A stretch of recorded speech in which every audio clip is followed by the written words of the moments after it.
Hello વિદ્યાર્થી મિત્રો, કેમ છો?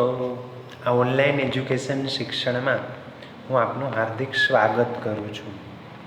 આજે ધોરણ 10 સામાજિક વિજ્ઞાન વિશે આપણે અભ્યાસ કરીએ છીએ.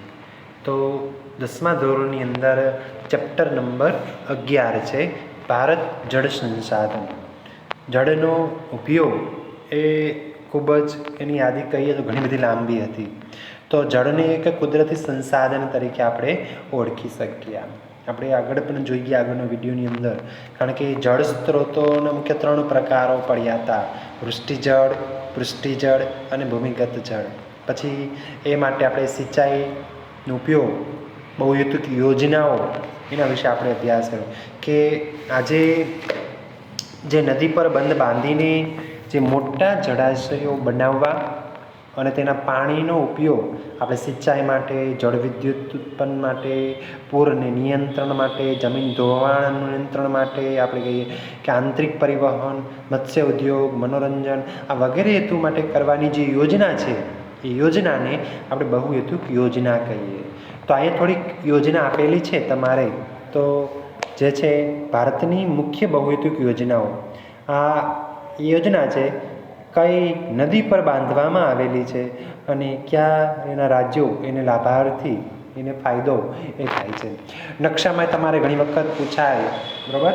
કારણ કે આજે તો હવે પેપર સ્ટાઇલ કઈ રીતે નીકળે, હવે આ વર્ષે કંઈ નક્કી કહી શકાશે નહીં. તો નકશાને આધારે પણ તમારે પૂછાય. તો પહેલી યોજના છે ભાખરા નાગલ યોજના. જે કઈ નદી ઉપર આવે છે? સતલુજ નદી પર. સતલુજ નદી જે પંજાબમાં આવેલી છે. તો એના મુખ્ય કયા રાજ્યો છે? પંજાબ, હરિયાણા અને રાજસ્થાન. આ મુખ્ય એના રાજ્યો છે. નકશાને આધારે તમે જુઓ તો સતલુજ નદી જો અહીંયા છે દેખાણી, આ છે સતલુજ નદી છે. તો એના ઉપર કઈ યોજના બાંધેલી છે? આ ભાખર નાગલ યોજના છે.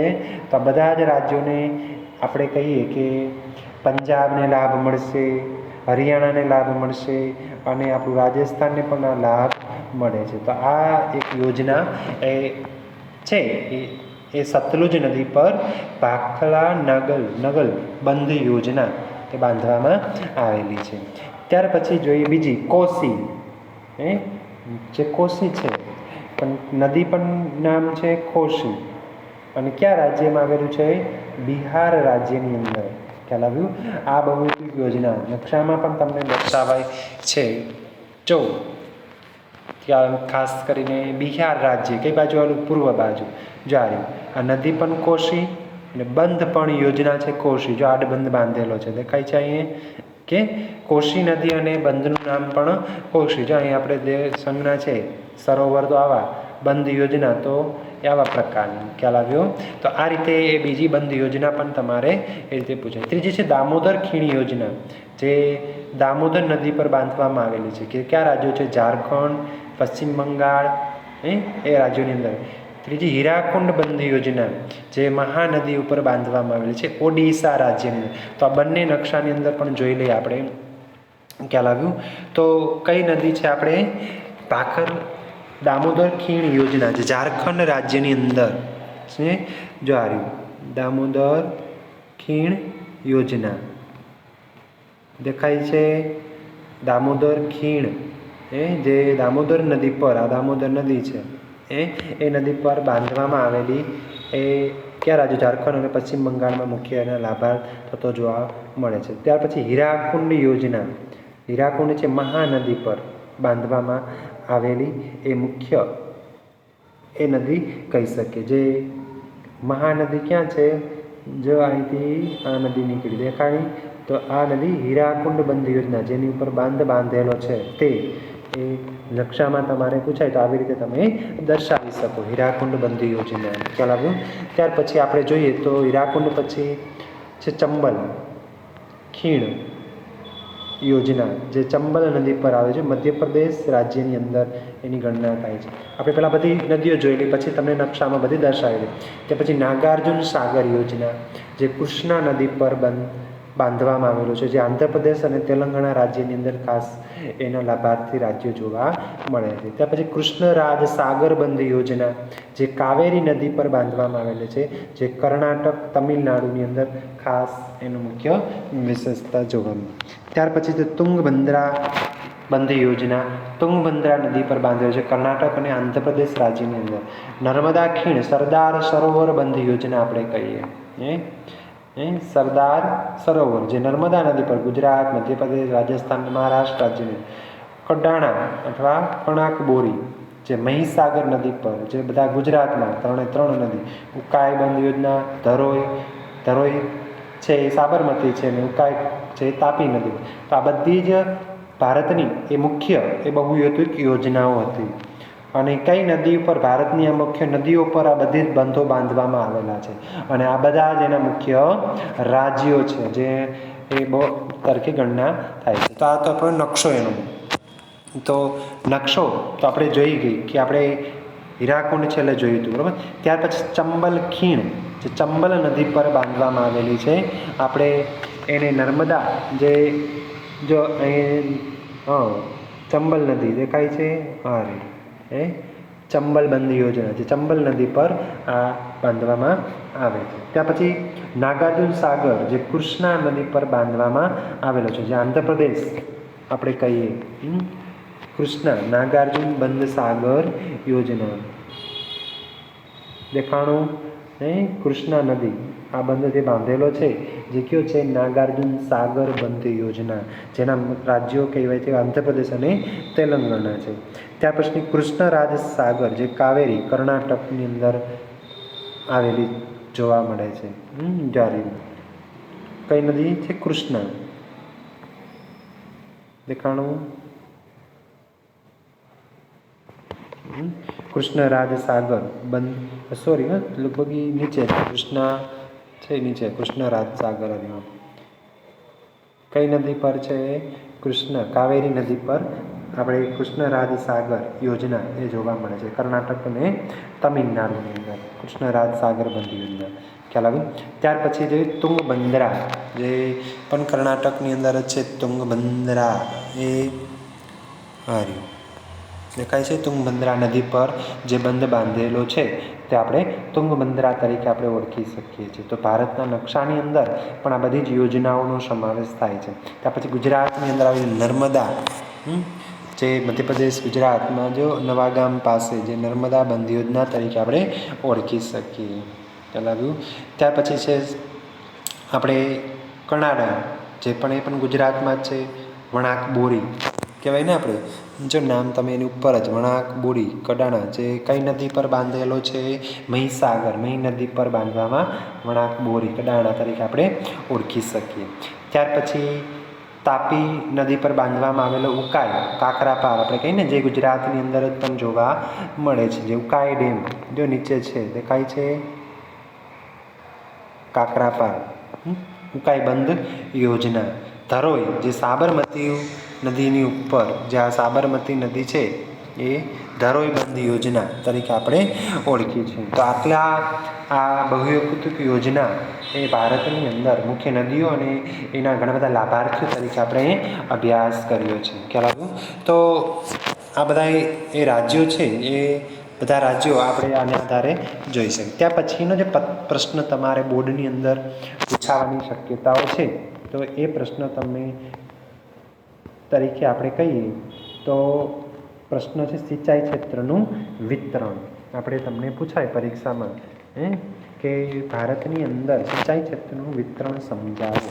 કયા કયા માધ્યમોનો આપણે સિંચાઈ તરીકે એનો ઉપયોગ કરીએ છીએ, અને એ સિંચાઈ કયા રાજ્યમાંથી કયા વાવેતર માટે કેટલા ટકા એ સિંચાઈ એ હેઠળ એ આવરી લીધા છે. તો જોઈએ એની અંદર એક પછી મુદ્દા એ તમારે 3 માર્કમાં કે 2 માર્કમાં પ્રશ્ન પૂછાવાની શક્યતાઓ છે. જે સિંચાઈ ક્ષેત્રનું વિતરણ, તો ભારતના દરેક રાજ્યના સંદર્ભે સિંચાઈ ક્ષેત્રમાં ઘણો તફાવત છે, કારણ કે બધા જ રાજ્યોને એક સરખો લાભ મળતો નથી.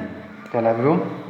ગુજરાતમાં જુઓ તો ઘણી બધી નદીઓ છે, તો એ સિંચાઈ ક્ષેત્રનો ઉપયોગ થઈ શકે. આપણે પંજાબ જો સતલુજ વિશાળ 5 નદીઓનો સંગમ છે, અહીંયા ખૂબ સિંચાઈની છે. સામે બીજા રાજ્યોમાં ઓછું હોય તો એ સિંચાઈ ક્ષેત્રના સંદર્ભે એ જુદું જુદું જોવા મળે છે, એટલે તફાવત છે. જેમાં આપણે કહીએ તો આંધ્રપ્રદેશના તટીય જિલ્લા તથા ગોદાવરી કૃષ્ણા નદીના જે મુખ્ય ત્રિકોણ પ્રદેશો, ઓડિશાની મહાનદીનો મુખ્ય ત્રિકોણ પ્રદેશ, તમિલનાડુમાં કાવેરીનો મુખ્ય ત્રિકોણ પ્રદેશ, પંજાબના હરિયાણા તથા પશ્ચિમ ઉત્તર પ્રદેશ વગેરે દેશમાં સઘન સિંચાઈ ક્ષેત્રો જોવા મળે છે.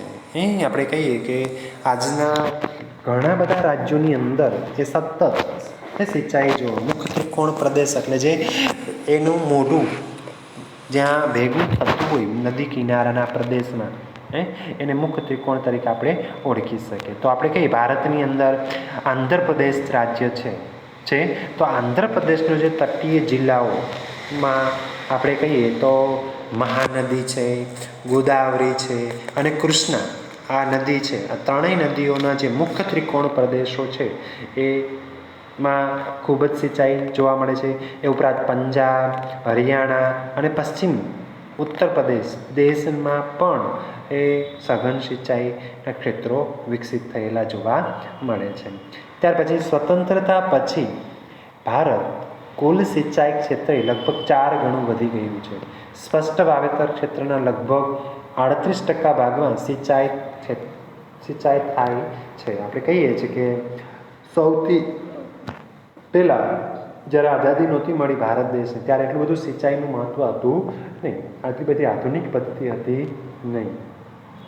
પણ આઝાદી થઈ 1947 પછી ધીમે ધીમે સમય જતાં એ સિંચાઈ ક્ષેત્રમાં વધારો થયો, એટલે બમણું થયું, બમણું 4 ગણું વધારો થયો છે. જે પહેલાંના સમય કરતાં આજે વધુ સિંચાઈ ક્ષેત્રનો ઉપયોગ થવા લાગ્યો છે ખેતી ક્ષેત્રે. તો 38% ભાગમાં આ સિંચાઈ ક્ષેત્ર જોવા મળતું હતું. જ્યારે સ્વતંત્રતા નહોતી ત્યારે ઓછું હતું, અને સ્વતંત્રતા પછી ભારતમાં આખા ભારતની વાત કરીએ છીએ તો કુલ સિંચાઈ ક્ષેત્ર લગભગ એ 4 ગણું એ વધ્યું છે. કેટલા ગણું? 4. વિકલ્પમાં પૂછાય તમારે કે ભારતમાં આઝાદી પછી કેટલા ટકા સિંચાઈ ક્ષેત્રનું પ્રમાણ વધ્યું જોઈએ તો 4 ગણું, 38% એમ કહેવાય. કારણ તો એ રીતે તમે સિંચાઈ ક્ષેત્રનો ઉપયોગ તમે કરી શકો.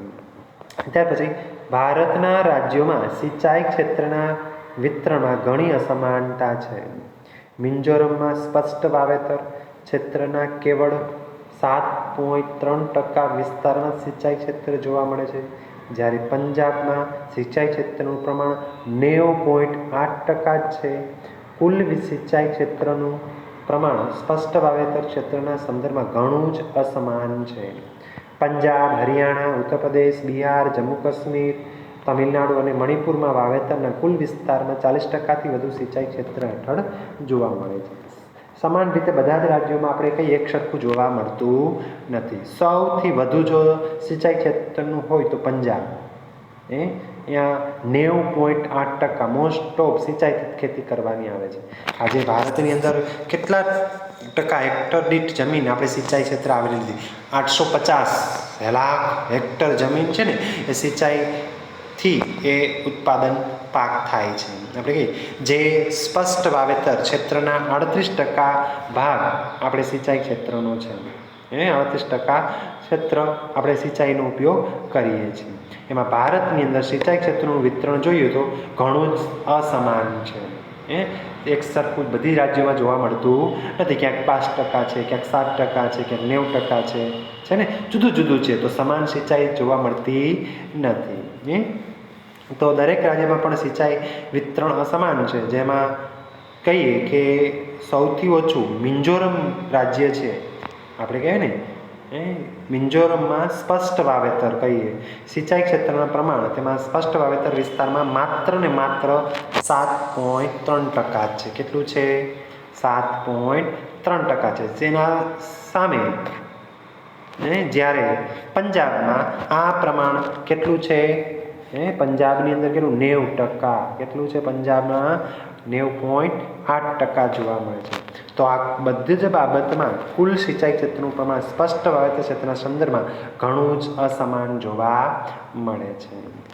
તો આ રીતે આપણે સિંચાઈ એ ક્ષેત્રમાં ખાસ કરીને તો જે પંજાબ છે, હરિયાણા છે, ઉત્તર પ્રદેશ, બિહાર, જમ્મુ કાશ્મીર, તમિલનાડુ અને મણિપુર વાવેતરમાં વિસ્તારમાં 40%થી વધુ વિસ્તાર સિંચાઈ હેઠળ એ જોવા મળતું છે. તો આ સ્પષ્ટ વાવેતર ક્ષેત્રના પ્રમાણમાં જે સિંચિત ક્ષેત્રની ટકાવારી હતી. ખ્યાલ આવ્યું કે 25%થી ઓછી હોય, 25%થી 50% હોય, 50%થી 75% હોય, તો 75%થી વધુ રાજ્યો જે ખૂબ જ ઓછા પ્રમાણમાં છે.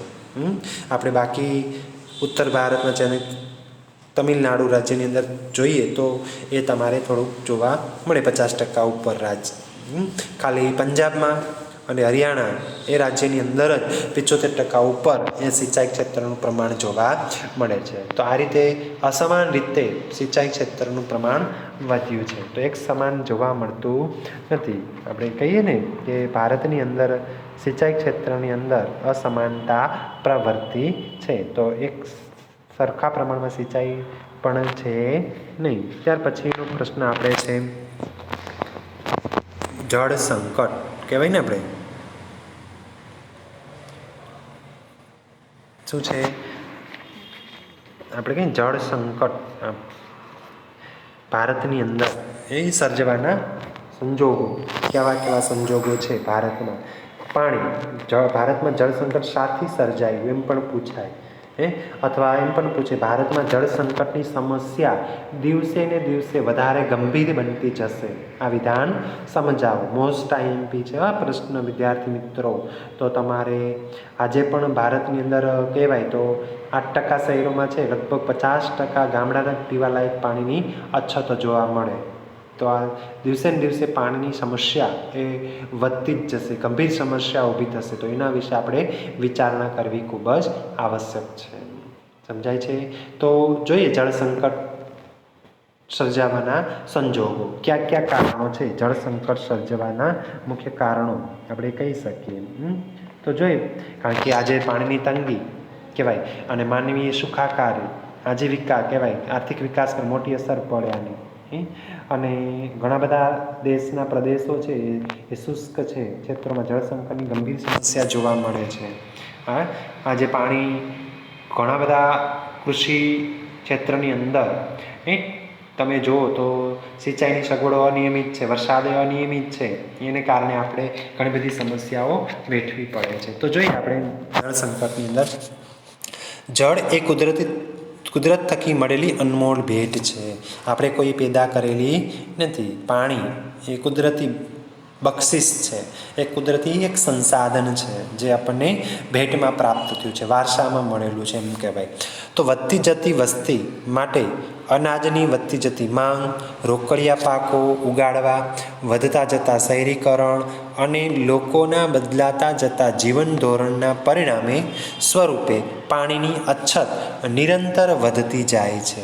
આજે જો પહેલાંના સમયમાં તમે લોકોનું જીવન ધોરણ હતું એ ખૂબ જ સાદાઈવાળું. આજનું જીવન ધોરણ દિવસમાં 3 વાર નહાય છે, નહાતી વખતે નળ સતત ચાલુ જ હોય ને. પાણીનો ખૂબ બગાડ કરીએ છીએ આપણે.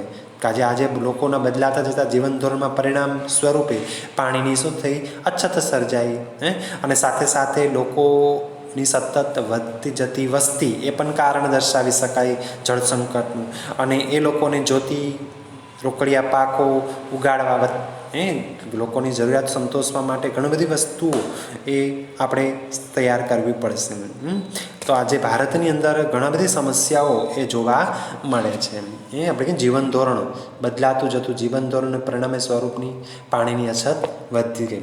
છતાં પણ પાણી પુરવઠાની પરિસ્થિતિ અને સ્થાનિક વિતરણની અસમાનતા ઘણું કરીને માનવ હિતોના આજીવિકા તથા આર્થિક વિકાસ માટે પડકારરૂપ બને છે.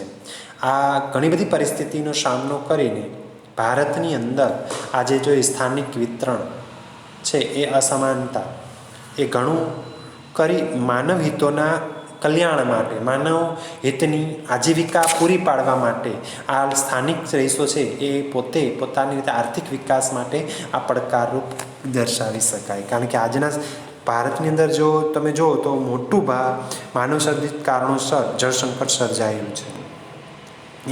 તો આજે તમે કહીએ વાત કરીએ તો કયા રાજ્યો અનેક પ્રવૃત્તિઓથી એ લોકો પાણીની અછત સર્જવા લાગી છે. તો કયા કયા કારણો છે એ જળ સંકટ માટેના, આપણે જાળવણી માટે કેવા પ્રકારના ઉપાયો કરવા પડશે, જળ સંચય સાધવા પડશે, કારણ કે આજના સમયમાં એવા પ્રકારની વ્યવસ્થા એ આપણે ગોઠવવી પડશે.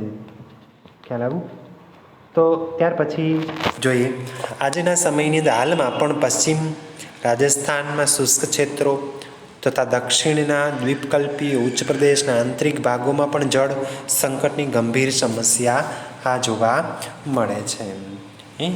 આજે તમે જુઓ કે વાયવ્ય ખૂણો આપણો છે, હાલની અંદર પશ્ચિમ રાજસ્થાન જે રાજ્ય છે એ આખું રાજસ્થાન રણ પ્રદેશ છે, અને એ રણ પ્રદેશની અંદર કેવો ક્ષેત્ર છે? શુષ્ક છે. પાણી ક્યાંય જોવા મળતું નથી. પશ્ચિમ રાજસ્થાન અને વાયવ્ય ગુજરાત આખું કેવી આપણે તો આ શુષ્ક ક્ષેત્રો તેમજ એની અંદર દ્વીપકલ્પી ઉચ્ચ પ્રદેશ છે, જેની 3 બાજુ પાણી છે ને, અને ઊંચો પ્રદેશ, ત્રણેય બાજુ પાણી હોય એને કેવો કહેવાય?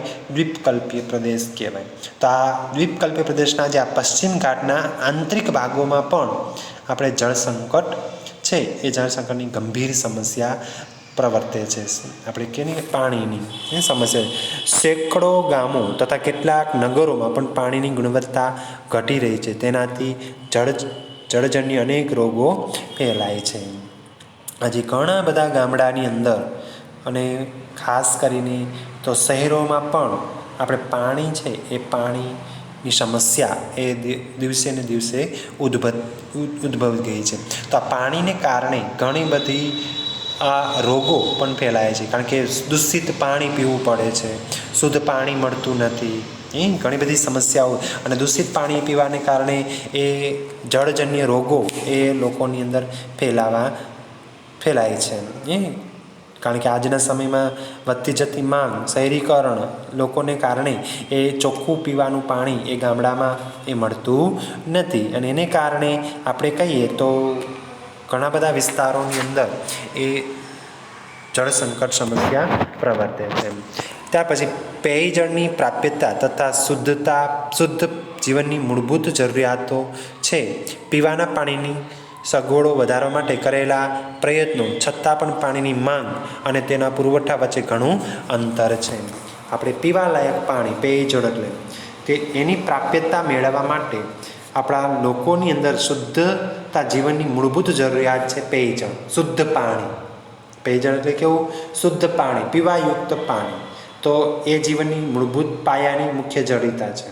જો એ જ પ્રાપ્ત ન થાય, આ પીવાની પાણીની સગવડો જ ન મળે, તો આજે ઘણા બધા શહેરોની અંદર અથવા સ્થાનિક લોકોએ આવી સગવડો વધારવા માટે કરેલા પ્રયત્નો કર્યા છે, પણ એ જે પ્રયત્નો સાથે સામે એટલી બધી સમસ્યા છે. પાણીની માંગ એટલી છે, વધતી જતી માંગ અને એને પહોંચી વળવા પુરવઠા વચ્ચે ઘણું જ અંતર જોવા મળે છે. તમે ગમે એટલી પેયજળની પ્રાપ્યતા તૈયાર કરશો, શુદ્ધ જીવન જીવવા માટે આ પેયજળનો ઉપયોગ કરશો, પણ સામે પાણીની એટલી માંગ છે તે માટે આપણે પુરવઠો એટલો પૂરો પાડી શકતા નથી. તો બંને વચ્ચે એટલું અંતરને કારણે આ સમસ્યા છે, આ સંકટ છે, એ સંકટ ઊભું થાય છે.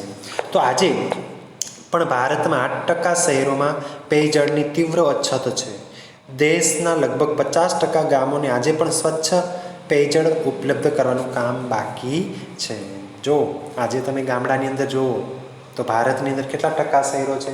8% શહેરો છે, એમાં શુદ્ધ પાણી નથી મળતું, અને ગામડામાં 50% જેટલા ગામડા છે એમાં પણ શુદ્ધ પીવાનું પાણીની અછત જોવા મળે છે, પેયજળની અછત પ્રાપ્ત થાય છે.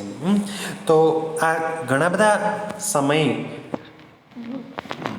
જળ સંકટ માટે આપણે વાત કરીએ તો આપણે એ બાબતો ઉપર એ અનિશ્ચિતતા દાખવીએ છીએ, અને દિવસે ને દિવસે આપણે ગંભીર સમસ્યા એ ઉદ્ભવશે. તો આપણે ભારતમાં પાણી પુરવઠાનો મુખ્ય આધાર એ વરસાદ ઉપર જ રાખવો પડે, જે ઘણા વિસ્તારોમાં અનિયમિત અને અનિશ્ચિત છે. તેને કારણે ખાસ કરીને ઓછા વરસાદવાળા વિસ્તારોમાં વારંવાર પાણીની શું સર્જાશે? તંગી સર્જાશે. કારણ કે એને કારણે વરસાદ અનિયમિત છે, તો એવા રાજસ્થાનમાં શુષ્ક પ્રદેશમાં પાણી જોવું ખૂબ જ મુશ્કેલ પડશે. આજે ભારતની અંદર વાત કરીએ તો છેલ્લા 4 દાયકામાં આપણે વસ્તી વધારો વિસ્ફોટ એ બન્યો છે. તો નિરંતર વધતી જતી આ વસ્તીની માંગ એને અનાજ અને રોકડિયા પાકોની વધતી જતી માંગ, વધતું જતું ગામડા તરફથી શહેરીકરણ, લોકોના ઊંચે જઈ રહેલા જીવન ધોરણ, આ કારણે પાણીની વપરાશમાં ઝડપથી વધારો થઈ રહ્યો છે અને પરિણામે પાણીની શું થશે? અછત સર્જાશે આપણે કહીએ. તો ઘણા બધા કારણો છે આપણે પાણીની જળ સંકટ સર્જવાના. તો આપણે અહીં પણ જોઈ લેજો, ભારતમાં સિંચાઈની સગવડોમાં ઘણો વધારો થયો છે, છતાં 2/3 કૃષિ ક્ષેત્રો હજી વરસાદ પર આધાર રાખે છે. આપણે સિંચાઈ ક્ષેત્ર આપણે કહીએ ઘણી બધી પ્રાપ્ત કરી છે. આજે પાણીની સિંચાઈની અને ઉદ્યોગોની જરૂરિયાત પૂરી કરવા માટે આજે વર્તમાન સમયમાં કૂવા અને ટ્યુબવેલ દ્વારા જમીનમાંથી પણ ભૂમિગત જળ વધુ પડતું ખેંચાઈ રહ્યું છે. એને કારણે પણ એ સમસ્યા સિંચાઈની સગવડોમાં વધારો થયો છે આપણે કહીએ. હજી પણ તોય છતાં 2/3 લોકો કૃષિ ક્ષેત્ર હજી વરસાદ પર, ખેતી એક જ વખત કરે, વરસાદ થાય તો જ ખેતી થાય, નકર થાય નહીં, એના પર આધાર રાખે છે.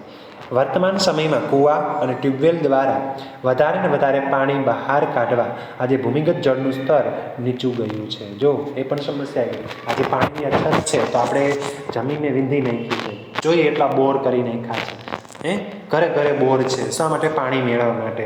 તો આપણે પૃથ્વીના પેટાળમાંથી જે ભૂમિગત જળ છે, પાણી છે, એ પાણી બહાર કાઢી લેશું તો ભૂમિનું જળ છે એ સ્તર એ દિવસે ને દિવસે નીચું હોય. આજે આપણે દાદા એમ કહેતા કે અમે 15-20 ફૂટનો ખાડો ગાળતા ને તોય પાણી આવતું, આજે 100 ફૂટનો ખાડો ગાળી તોય પાણી આવતું નથી.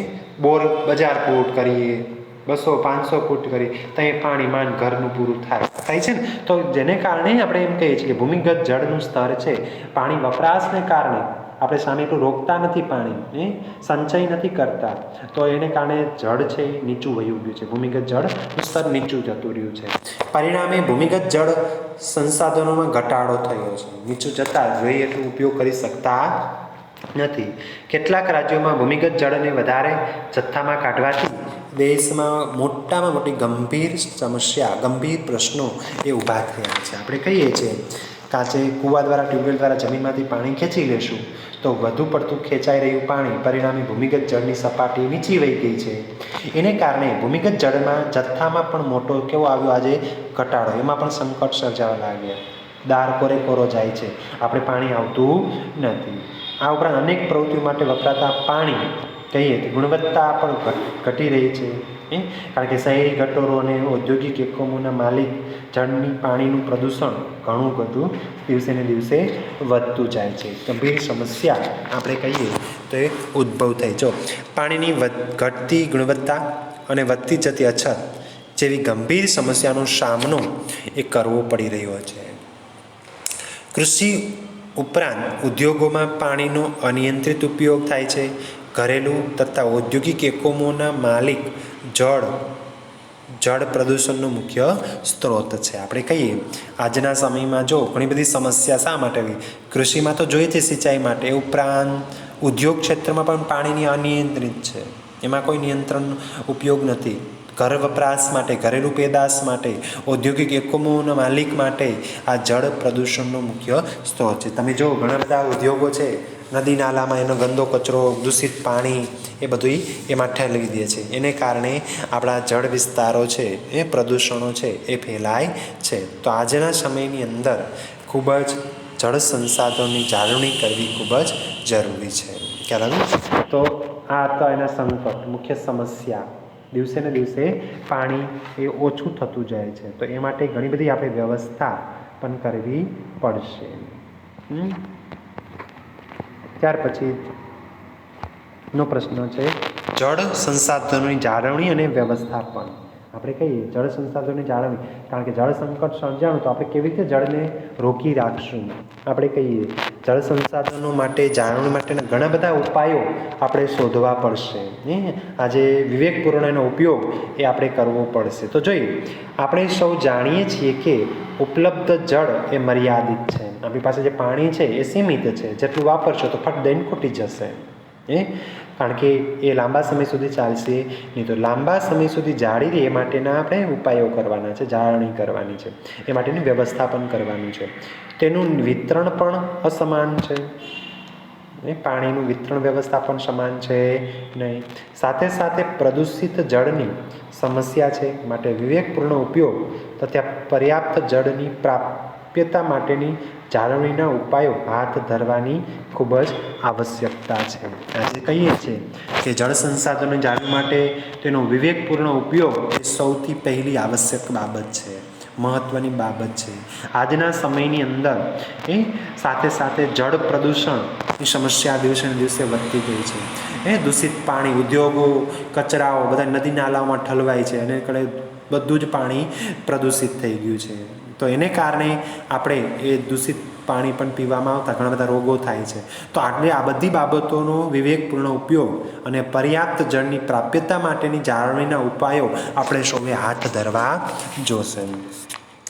જળ એવું એક સંસાધન છે કે તેનો સીધો સંબંધ સમગ્ર જીવસૃષ્ટિ સાથે જોડાયેલો છે. આપણે કહીએ છીએ આપણે જળ એક રાષ્ટ્રીય સંપત્તિ પણ ગણવામાં આવી છે, ખ્યાલ આવ્યું. અને આપણે આ જળને એક કેની સાથે સીધો સંબંધ છે? જીવસૃષ્ટિ સાથે. કારણ કે પાણી વગર આપણે જે કાંઈ સમગ્ર પૃથ્વી ઉપર જે જીવસૃષ્ટિ છે, જીવિત વ્યક્તિઓ છે, એ એના વગર જીવી શકવાની નથી. ત્યાં વૃક્ષ લ્યો, કીડીથી લઈને હાથી સુધીના પ્રાણીઓ લ્યો, સમગ્ર જીવસૃષ્ટિ એ જળ સાથે જોડાયેલું છે. એટલે મહત્ત્વનું એક સંસાધન છે. જળ સંસાધનોની જાળવણીના ઉપાયો અલગ અલગ કક્ષાએ કરવાની જરૂર છે. જળ સંસાધનોની જાળવણી જળ સંરક્ષણ તરીકે ઓળખાય છે. આપણે કહીએ છીએ કે આજે બિનજરૂરી જળ સંચય છે, જે જળ સંચય માટે વધુમાં વધુ જળાશયો નિર્માણ કરવું, વધારાનું જળ એ ધરાવતા નદી છે, નદી બેસિનમાંથી ઓછું જળ ધરાવતા નદી બેસિનમાં જળનું સ્થાનાંતર કે ભૂમિગત જળસ્તર ઉપર લાવવાના પ્રયાસો આપણે કરવા જોઈએ. કારણ કે જળ જો વયું જશે તો આપણા માટે ઘણી બધી સમસ્યાઓ ઉદ્ભવ થશે. તો આપણે જળ સંસાધનોની જાળવણી માટેના ઘણા બધા ઉપાયો હાથ શોધવા પડશે. જળ વ્યવસ્થાપન માટે કહીને આપણે કઈ જળ સંરક્ષણ માટે કઈ લોકજાગૃતિના કાર્યક્રમો કરવા પડશે. જળ સંચયોને પ્રદૂષણને બચાવવા જોઈએ. ઉપયોગમાં લેવાયેલા પાણીનો શક્ય હોય તેટલો પુનઃ ઉપયોગ તેવા પ્રયત્નો કરવા. ઘણા બધા પ્રયત્નો છે જે એની વ્યવસ્થામાં જે જળ સંરક્ષણ તરીકે આપણે ઓળખી શકાય છે. જળ સંરક્ષણના કેટલાક સામાન્ય ઉપાયો આ મુજબ છે કે જળ સંચય માટે વધુમાં વધુ જળાશયનું નિર્માણ, એક નદી બેસિન સાથે બીજી નદી બેસિનનું જોડાણ અને ભૂમિગત જળની સપાટીને ઉપર લાવવાનો સમાવેશ થઈ શકે છે. જળ એક રાષ્ટ્રીય સંપદા છે. આપણે કહીએ કે જળ એક રાષ્ટ્રીય સંપત્તિ ગણી છે. તેથી દેશના બધા જ વિસ્તારો માટે તેની યોગ્ય ફાળવણી થાય તે જોવાનું સરકારની મુખ્ય ફરજ છે. તો સરકારે એ માટે એવા પ્રયત્નો કરવા જોઈએ કે આજે બિનજરૂરી જળ સંચય છે, જે જળ સંચય માટે વધુના વધુ જળાશયોનું નિર્માણ કરવું, વધારાનું જળ હોય એ ધરાવતા નદી નાલામાંથી ઓછું જળ ધરાવતા નદી બેસિનમાં જળનું સ્થળાંતર થાય, એક નદીને બીજી નદી સાથે જોડવી, જેથી એ નદી ભૂમિગત જળ સ્થળ એનાથી ઊંચું લઈ આવી શકાશે. આંતરરાષ્ટ્રીય જળ વિવિધતા હોય તેનો જલ્દીથી ઉકેલ લાવવાનો ખૂબ જ જરૂરી છે. આપણે કહીએ બંધો બાંધી તથા જળાશયોનું નિર્માણ અટકી ન પડે એ ખાસ ધ્યાન રાખવાનું છે. આજે ભારતની અંદર કહીએ જળ સંસ્થાની જાળવણી કરવા માટે જળપ્લાવી ક્ષેત્રોનો વિકાસ થવો જોઈએ અને વૃષ્ટિ જળ સંચય બહુ અગત્યનો ઉપાય છે. તો એને રોકવાનું છે. તેથી કરીને ભૂમિગત જળની સપાટી ઉપર લાવવા માટે મહત્ત્વનો ફાળો છે. ખ્યાલ આવ્યું? તો અહીં સુધી આપણે આ વિડીયો રાખી એક જળ સંકટ સમસ્યાઓ અને જળ સંસાધનોની જાળવણી માટે એ ભારત સરકારે કેવા પ્રયત્નો કર્યા છે અહીં